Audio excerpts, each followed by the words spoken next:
Welcome back to the R&B podcast, where we have real conversations about issues shaping our community and the future of the Central Valley. Today, we are honored to be joined by Sandra Celedon, a longtime community advocate who's now running for California Assembly's District 31. We're talking about what pushed her into politics, what Sacramento still gets wrong about the Valley, and what she plans on doing about it. Thank you for being here today. My pleasure. You're up first. I'm up. Yeah. Let's do it. Tell us a little about your background and what led you to run for Assembly District 31. Okay. Well, where do I start? Let me start by mentioning that I'm not born in Fresno. I'm an immigrant to this community, but I was adopted by this community when I was about 5 years old. I was born in Mexico and I moved here when I was about 5 with my mom. My dad was a migrant worker at the time, like many folks in the Central Valley, and was going back and forth. And as things got tougher, right, between migrating back and forth, he ended up staying in the Central Valley for work. And so we became separated, right, from my dad for a long time. And eventually my dad got tired of waiting and my mom got tired of being separated. And so we made the trek and came to reunite with him. And we landed in a very tiny, unincorporated community, my beloved community of Kawa, where we moved and into a ADU, a converted ADU, and then lived there for, well, not in the ADU, but in the community for over 30 years, right? It became my home and really became my community. And eventually my parents were able to buy a home in Kawa, just 4 houses up from the ADU that we were initially renting. And so that became the community that adopted me and raised me.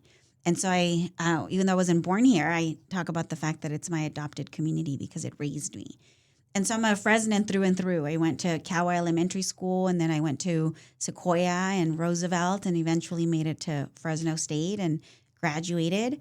And went into public health and have been working in public health for the last 20 years. And so I became a public health practitioner really as a result of my dad, right? My dad and my mom both really instilled in my brother and my sister and I the value of, one, working for our community and understanding that we're a part of a community and that it is our job to make sure that we're always reaching back and that we're doing things not just for the betterment of ourselves and our family, but for our community at large, right? And that comes from our tradition of coming from a Mexican family background.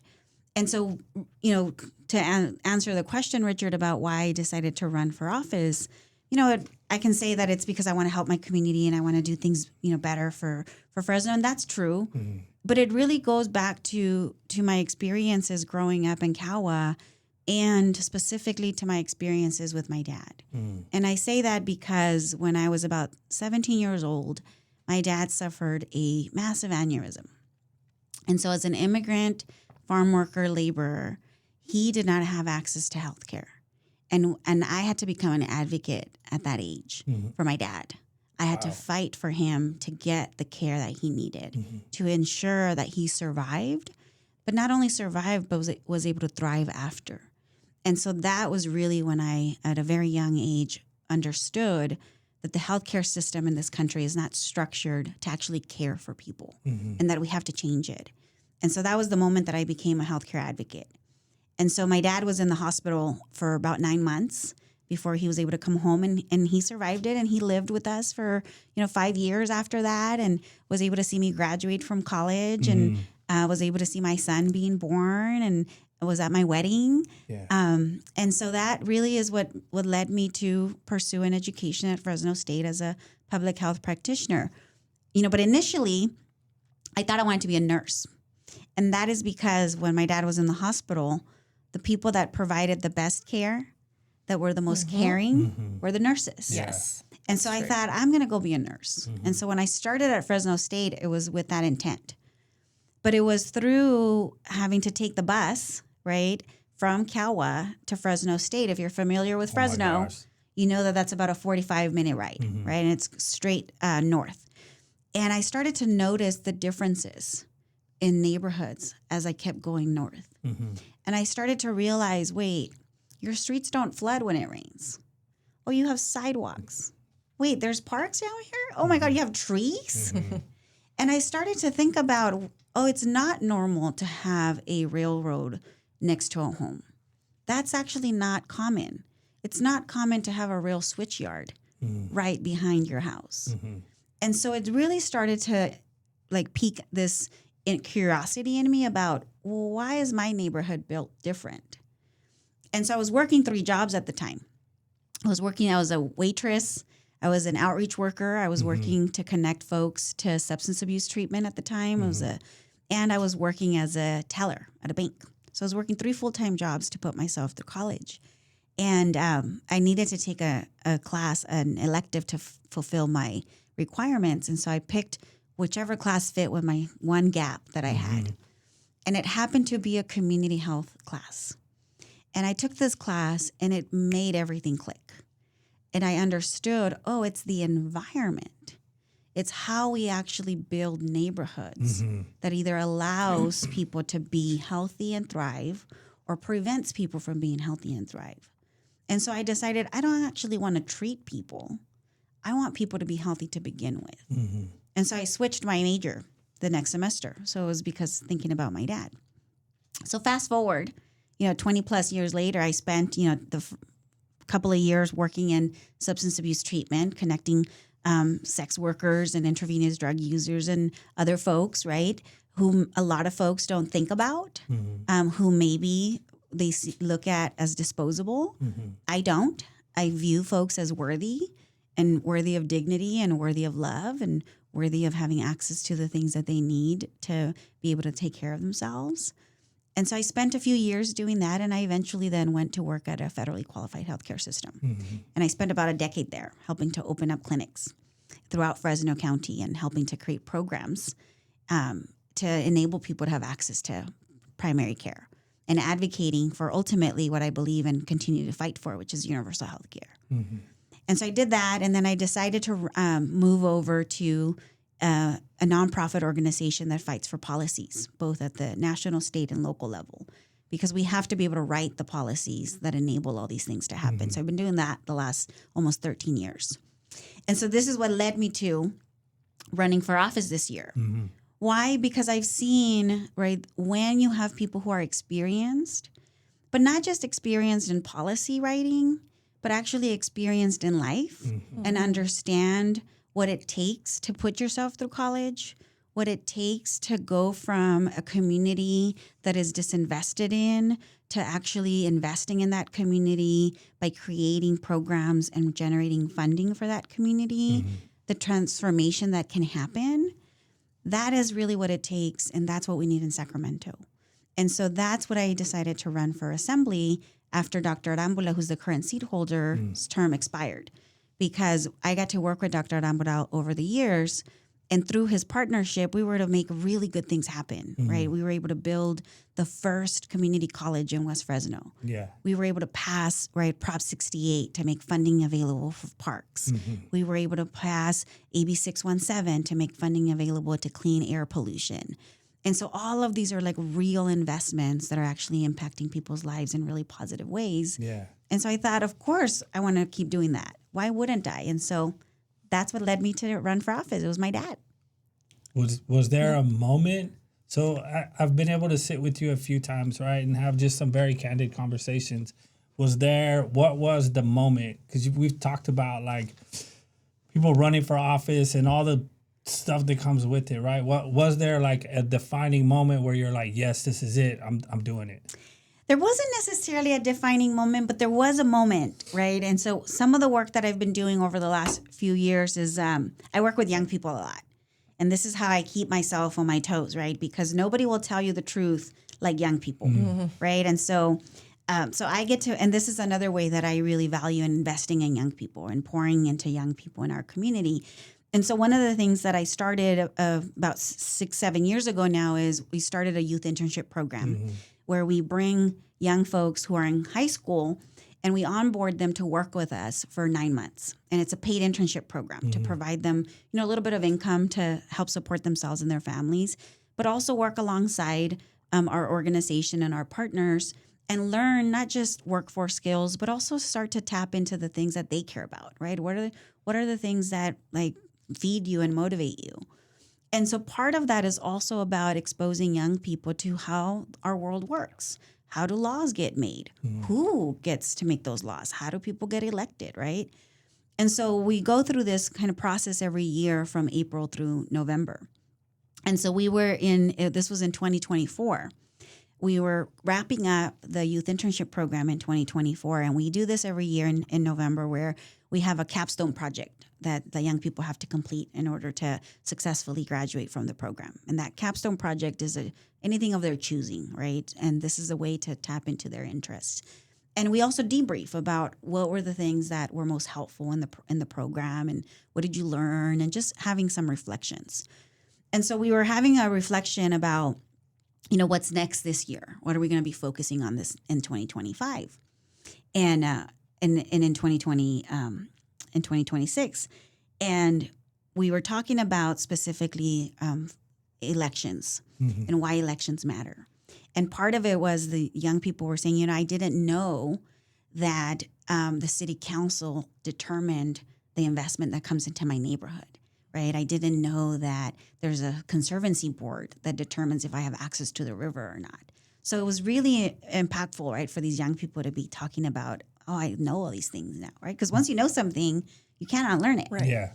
And so we were also talking about, okay, so who's next, right? Some of these folks are going to be termed out in 2026, looking, beyond. And so they've had experience connecting with Dr. Joaquin Arambula because he's a big supporter also of our young folks. And so we were talking specifically about Assembly District 31 because they had had an opportunity to go to Sacramento and visit with him in Sacramento. And they were like, okay, so who's going to run for his seat?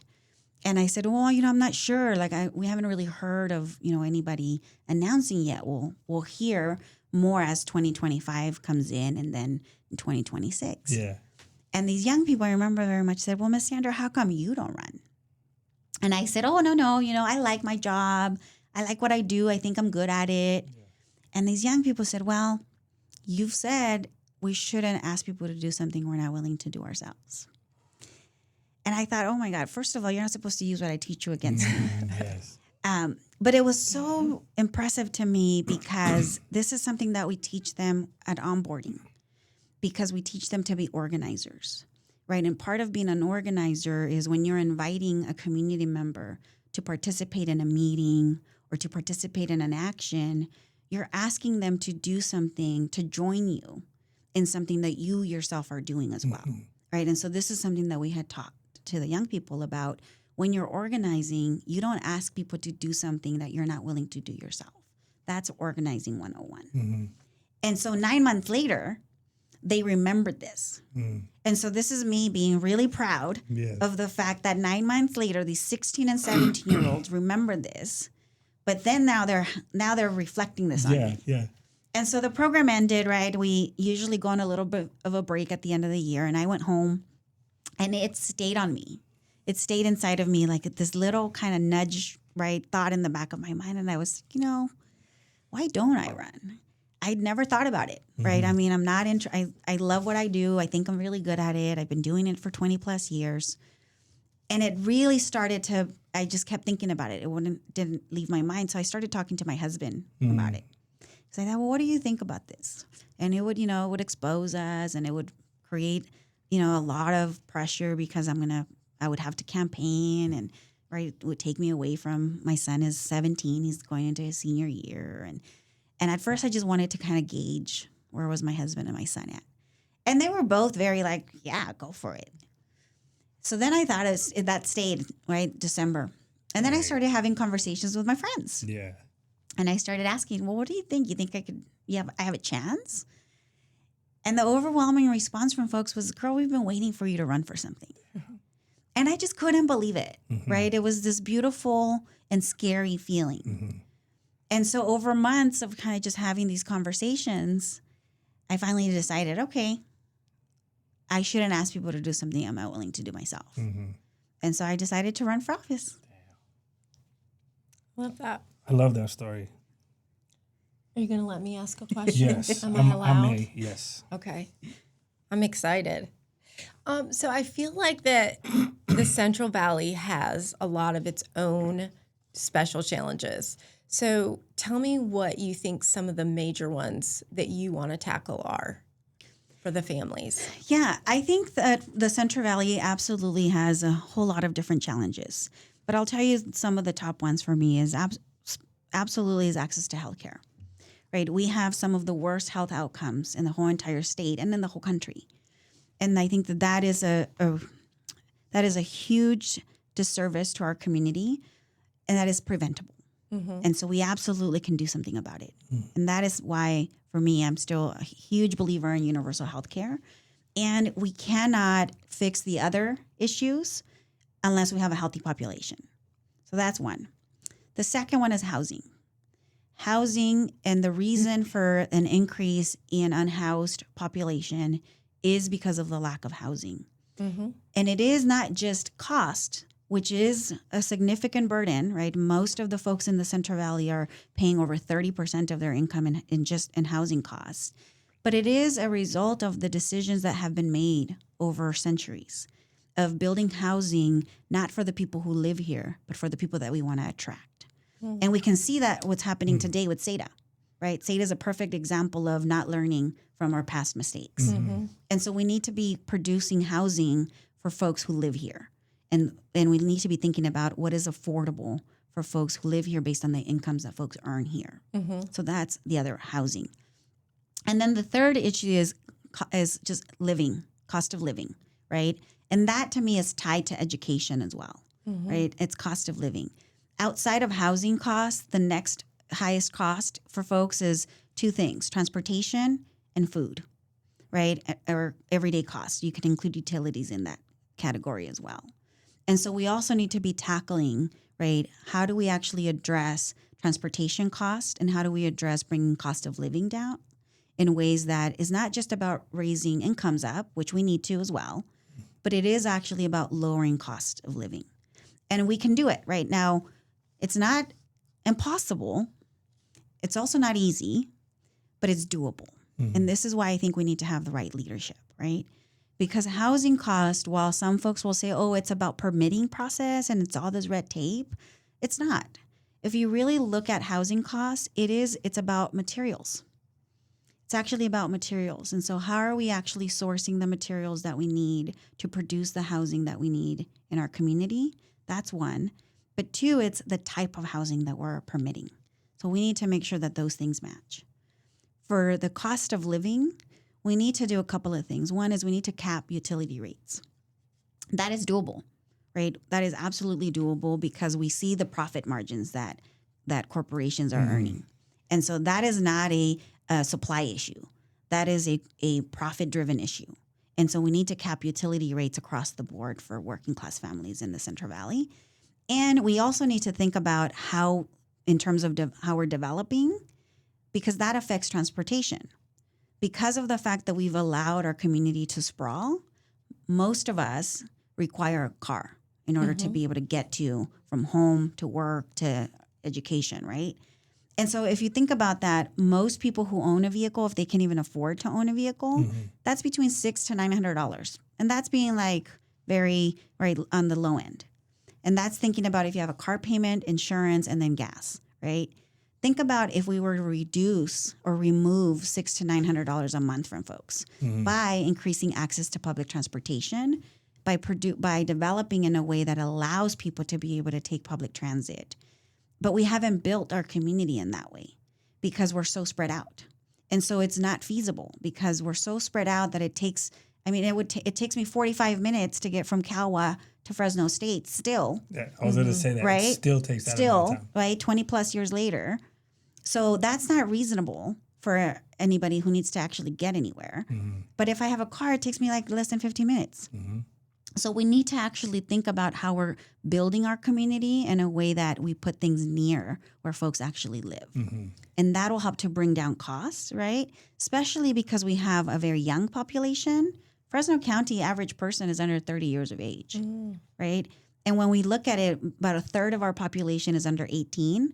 And then we have an aging population over 65. Both of those groups of people don't want to drive.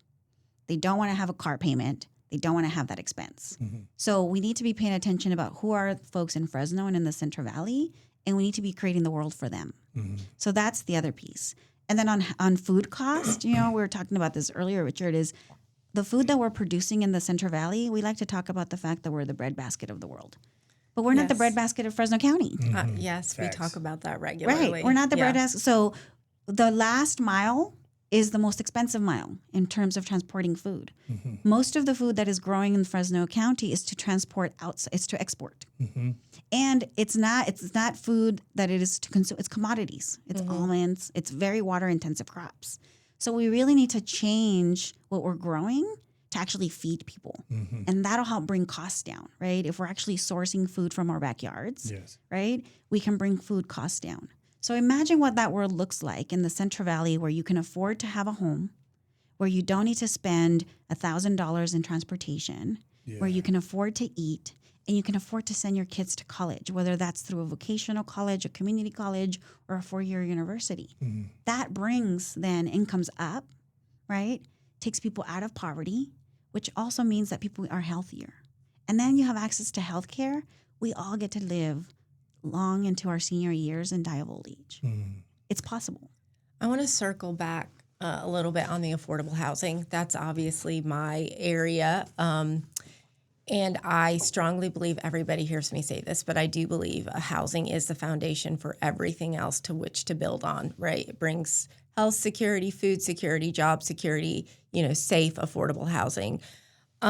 You talked a little bit about the outsourcing and sourcing the products, building products, but it also, I think with our last development with Fresno Housing, we had 11 different funding sources. And that's average, right? That's not even one where it's, a ton. So I'd love to hear a little bit of your thoughts on that, because I do think that that's a big issue, and there's not enough funding. People think it's very expensive to build affordable housing.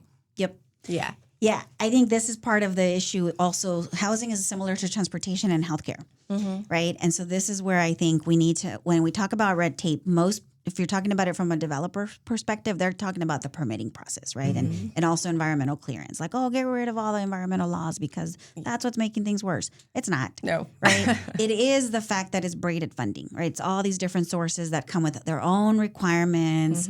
And then you end up spending most of the money on compliance, right? And that's what ends up happening also in transportation. So we have a little workflow map that we've created for how does transportation get funded in California. And good luck to anybody who can follow that. Right. And it's very similar to healthcare, right? Like, how does healthcare get funded? The last time I checked, and it's been a few years now, but there was like 157 different streams for Medi-Cal in the state of California, right? And so this is where we're not actually being efficient in our systems, right? And so we need to streamline funding in a way that actually makes sense and enables the production of housing. The same way that we need to streamline how we fund transportation to enable transportation to actually be accessible and either affordable or at no cost. And then the same thing with universal healthcare. And so this is where I think about similarly, I think housing in all of these kind of three areas it is an inflation reduction tool. Why? When you are streamlining, right, now you're able to negotiate prices and you're able to bring costs down. So this is the same argument that I make for universal healthcare. In universal healthcare, when you look at other countries that have a single payer or some type of universal healthcare system, they're able to negotiate prices for their entire country. And so they're able to bring costs down. They're able to then prevent monopolies from happening. And then they're able to provide access for their entire population. We can do similar things for housing, right? But we also need to bring housing under one state agency. And or a local agency. Which is in the process right? of Which happening. is in the process of happening, right? But that is what needs to happen, right? Because this is how we're able to streamline it. Part of and this is why nonprofits who are either in the housing realm or in transportation or even in healthcare do not succeed. I mean, being a nonprofit director for over 20 years, I absolutely try to stay away from any state funds because I end up spending more money just complying with the reporting mechanism right, than I actually do doing the work. And then I have to turn people away because they don't actually meet all of the requirements Right. and the strings that come attached with that funding source. Right. So it doesn't actually then serve the people that I genuinely absolutely want to help, who need the help the most. So that's the challenge, right, with bureaucracy, and why we need to remove some of those barriers. So a lot of the time it's self-imposed. As the young people like to remind me, all of these rules we made up. We can make Right. up new ones. Yeah. Agreed. You want me to ask the next Yes. question? You're not ready? It's because he hasn't read ahead and he's not ready. No, there's just so much. Like, we only have so much time, and then you say things, and I'm like, what do you mean, right? Yeah, like there needs to be. Tell me more. Help me Yes. understand. Yes. Yes. That's definitely Ask away. like my posture all the time. Right? I love that. Okay.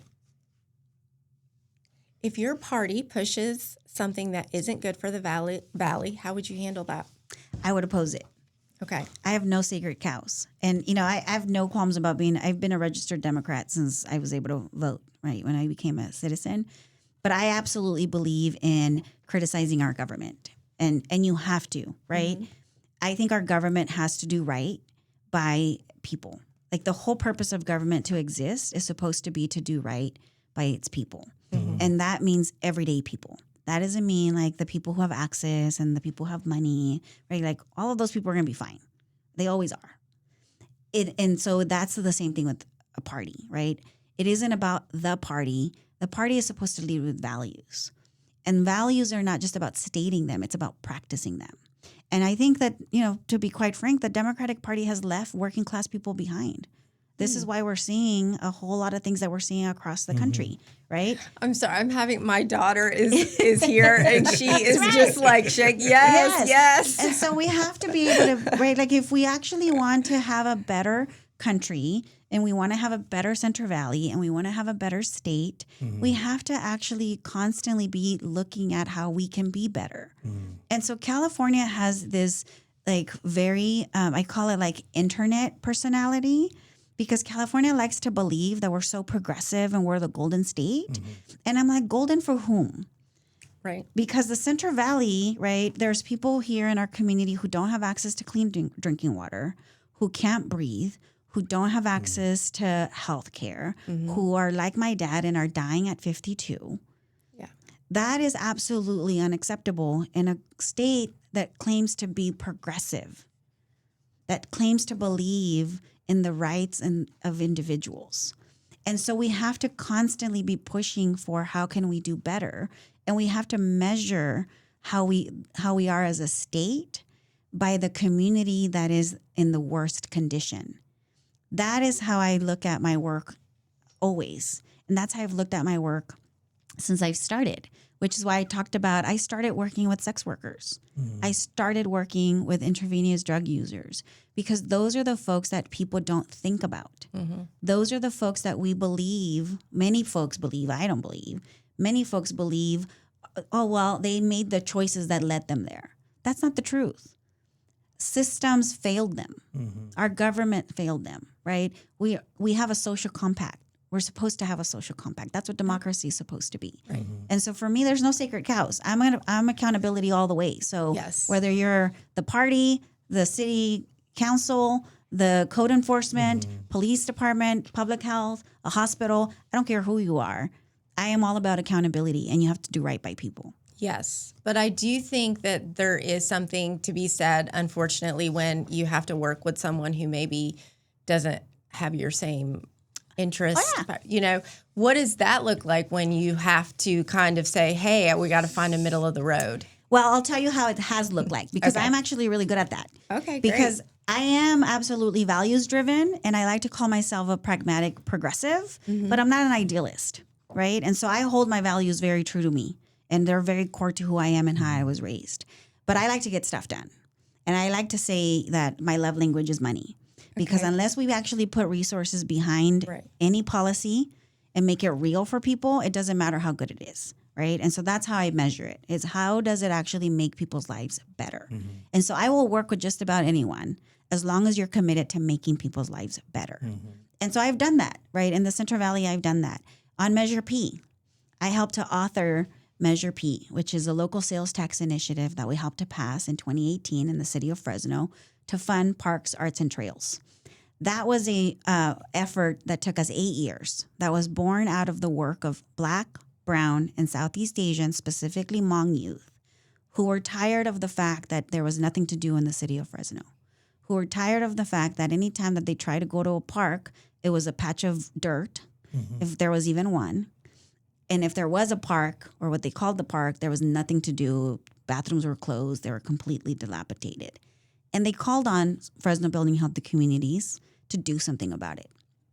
And nobody else listened to these young people. Everybody told them, oh, stop talking about it. There's more important things. Nobody cares. And so we said, no, we care. Let's figure this out. And we stuck by those young people. And 8 years later, we were able to bring former Mayor Ashley Swearingen. We were able to bring the Business Council. We were able to bring the Tree Fresno folks. We were able to bring the Philharmonic and all these folks that we had never worked with before, right, together to put this sales tax initiative on the ballot. We gathered signatures, we put it on the ballot, and we won despite having opposition from status quo politicians and groups. And so I had been in opposite ends of the former mayor on many issues, housing being one of them, right? And so I don't have a problem being in opposition when it's on issues, right? But we can align on an issue. And in that instance, we aligned on the belief that our kids should have safe spaces to play. And there should be programs happening in our community. And we now get to work on other issues because now she's learned that, hey, I'm not like a double-headed monster, right? I actually care about this community as much as she does, right? And so, I worked with other folks on transportation, right? I've met with folks that are registered Republicans or folks that have called me a whole lot of different things. And so for me, it's not about personalities or parties. It's about, are you actually committed to getting things done? And if that's going to make things better for folks that I care and adore, then I'm in. Right. Okay. I love that. If you could change one thing about how California government actually works, what would that be? Oh my God, one thing. There's so much that there I is have a to lot, say. right? Question, That is a really tough question. I think we that should have had a whiteboard up in here. I think I would change. Excuse me. Oh my goodness. I think that I would actually cap the number of bills that get passed every year.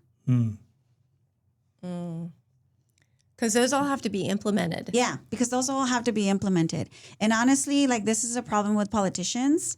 And I've done this over the years, and I've asked, including at the local level. There's probably a video of me in 2013 at City Hall asking the city council members to raise their hand if they actually read the bill that they were voting on, and nobody did. And that's what happens. A lot of the times, lobbyists end up writing the legislation, and then politicians just vote for it. Yes. And so I would cap it, and I would make sure that they read. I think that's a great idea. Just read it, right? Just read it. Like you're signing it and you're expecting people to implement it. Please just read it. Yeah. Right? Yeah. This is why we need people with experience. Yeah. Thank you for that. Do I get to go again? Or are you allowing that? Okay. We'll just tap in. So tell me, what is one thing that you think that Sacramento politicians always get wrong about Central Valley? I think Sacramento politicians, but you know what? It's not just Sacramento politicians. I think anybody outside of the Central Valley gets this wrong. That's true. Okay. And that is that they have this this disbelief or this belief that there's no capacity in the Central Valley. And that is such a tell me, what do you mean no capacity? There is this belief outside of the Central Valley that we need external people to come save us. Okay. And we are not recognized for our talents. We are not recognized for the richness in our community. And I think that that's the piece that really bothers me, right? Because Sacramento believes this too. Everybody thinks that we're still like this farming town, right? And that we have one, bus station. And in fact, right, so the Central Valley has been the central space for really innovative things to happen.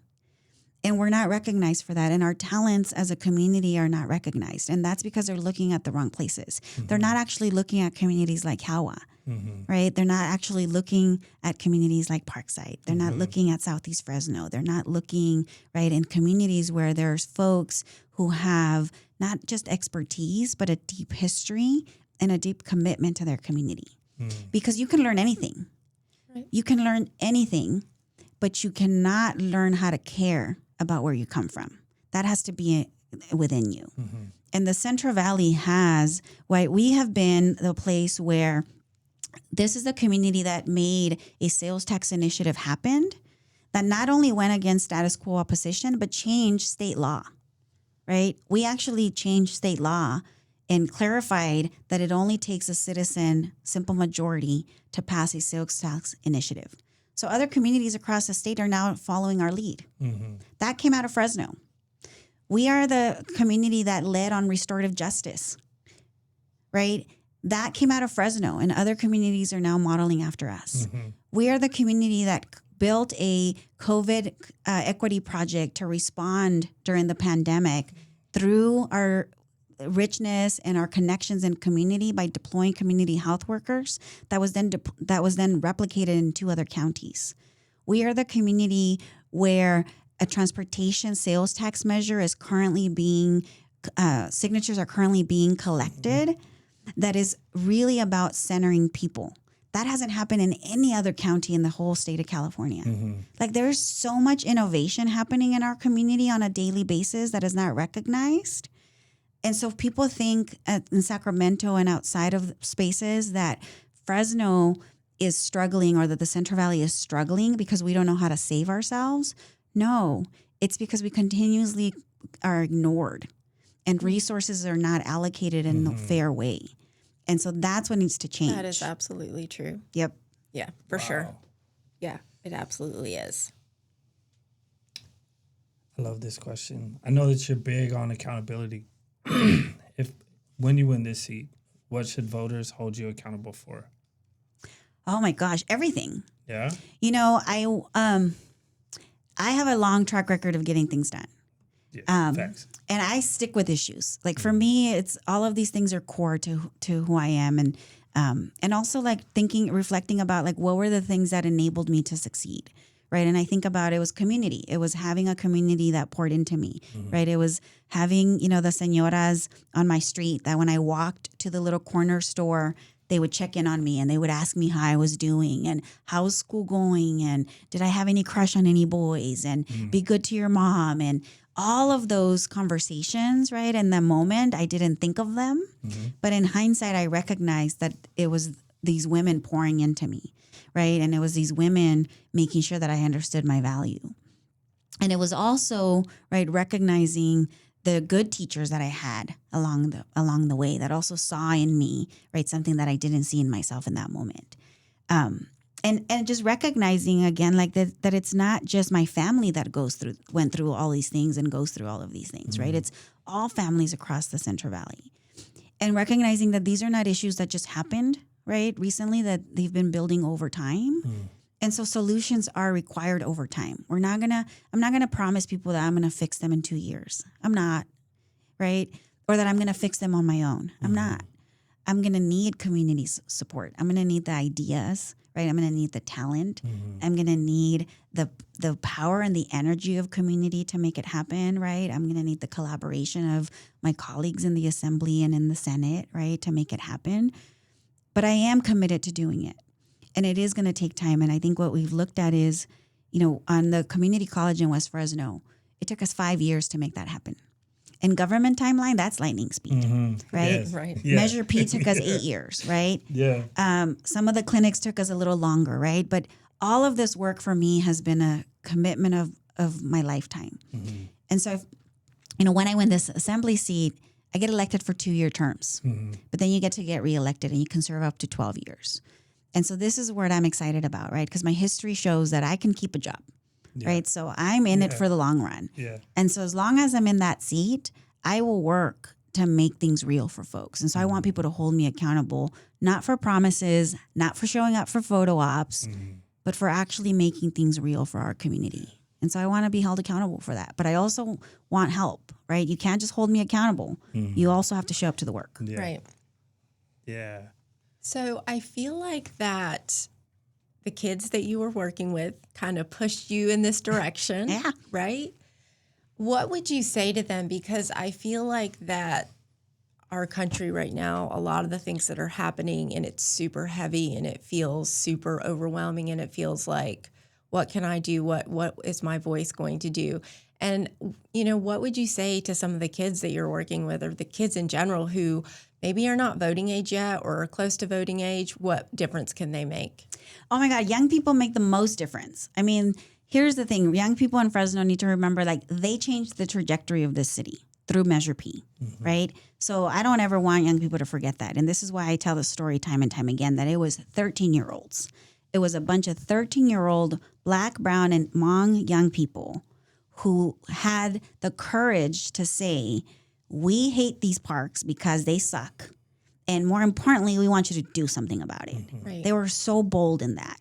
And they were even more bold when adults, elected official adults, told them, oh, stop talking about that. Nobody cares. Right. And they said, we care. Right. So the most important part about any of this work is to care. You have to care about, and you don't have to care about all of it, right? I think eventually you do as you get, as you grow into the work. But I always tell young people, pick an issue, pick something and care about it, and care about it deeply, and then do something about it. And this is how we make change happen. And so I didn't start my work and being involved in politics. I started my work as a young person, just wanting people to get access to substance abuse treatment. And so I would go in my little backpack and I would walk up and down Belmont and throughout Fresno, and I would connect people to services.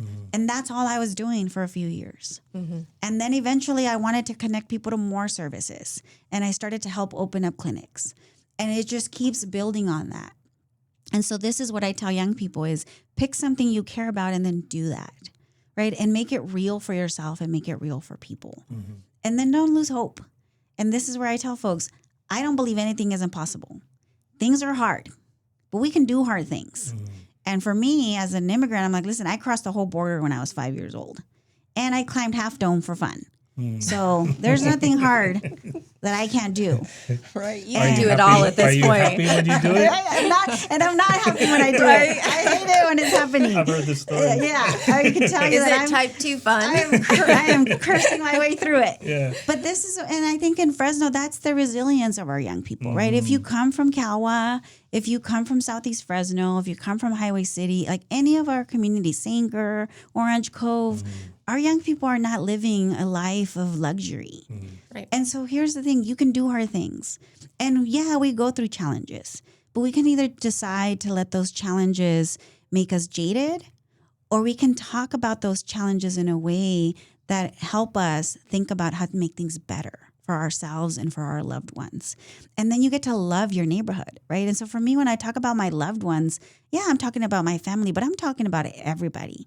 I'm talking about this city. I'm talking about this county. I have a very clear vision, and that's like, I'm going to die in this town, and I'm going to be buried in this community, but I'm going to be old when that happens. And I'm looking forward to that. I'm looking forward to living a very long life. And I'm looking forward to being that old lady that talks a bunch of shit, that tells people all the stories about how I was involved in whatever. Yes. And so I want our young people to just know that, right? Like, yes, life is hard, right? The Central Valley is hard, but there's so much beauty in this community as well. And so you absolutely can change the trajectory of this community. And you can do it even when people tell you that you can't. And even when the police chief and the sitting mayor and the Chamber of Commerce and developers and whoever else launches an opposition against you. Yes. Because nothing beats the power of community. Yes. It truly does take a village. Absolutely. It does. Yes. That's all I have. Okay. I mean, Yeah. like, thank you so much for joining us. Yeah, my This has pleasure. been a lot of fun. And I think that it's really important for people to hear these different perspectives, but also, like, I love hearing from someone who is grassroots, like, knows the people, understands the people, and then they can take that with them into office. Like, I think that that's the success point, right? That's it. It is. It's so important to elect people with life experience. Professional experience is good too, right? But life experience, because none of us ever forget the things that we've gone through in our life, right? And so, you have candidates that will say, "Oh, I'm for the working class," right? But they're not of the working class. They don't understand the working class, right? They don't understand what it's like to have to work 3 jobs to get through college. Very different. They don't understand what it's like to support a brother that has a small business cutting trees, right? And so we have to be able to elect people who are folks that are everyday individuals, that are everyday folks from our community, that are invested in our community, that are also afraid of being held accountable in a good way, right? Because my biggest fear is having to take that walk to my little corner store and seeing those 4 ladies and telling them something that I'm embarrassed about, right? I want to be able to be proud and tell about what I'm up to. And so I think about that all the time. When I'm making decisions, when I'm doing anything, I think about, okay, if I'm making that trip to the store right now and I'm walking down that street, would I be proud to share this with Doña Graciela? Would I tell Doña Candelaria this? How would I feel? And if I start to flinch, then I know that's not the right decision, right? So we all should have some kind of internal compass that is not about external, right, perspectives, but that it is about how does this actually benefit my community? And it is not about my next seat for office, right? But it is about a real accountability. So tell our listeners, if they want to learn more about the campaign, if they want to learn more about you, where is the best place to go to get that information? So here's the thing. You can go to my website at sandraceledon.com. So it's my name, sandraceledon.com. And more importantly, you can sign up to canvass with me every Saturday from now until June. So I am walking and knocking on doors. You get to connect with your neighbors. We're going throughout Fresno County.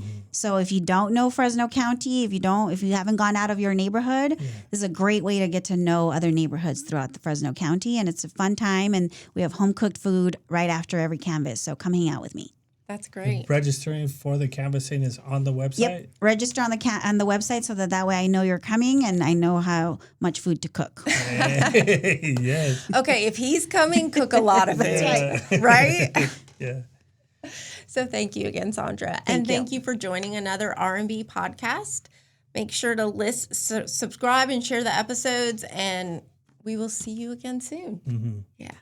Thanks for tuning in to R&B Unfiltered. We hope today's conversation sparks some ideas and maybe even a new perspective. Be sure to subscribe, share, and join us next time as we keep it real on housing, community, and the people behind the scenes doing the work. Until then, stay unfiltered.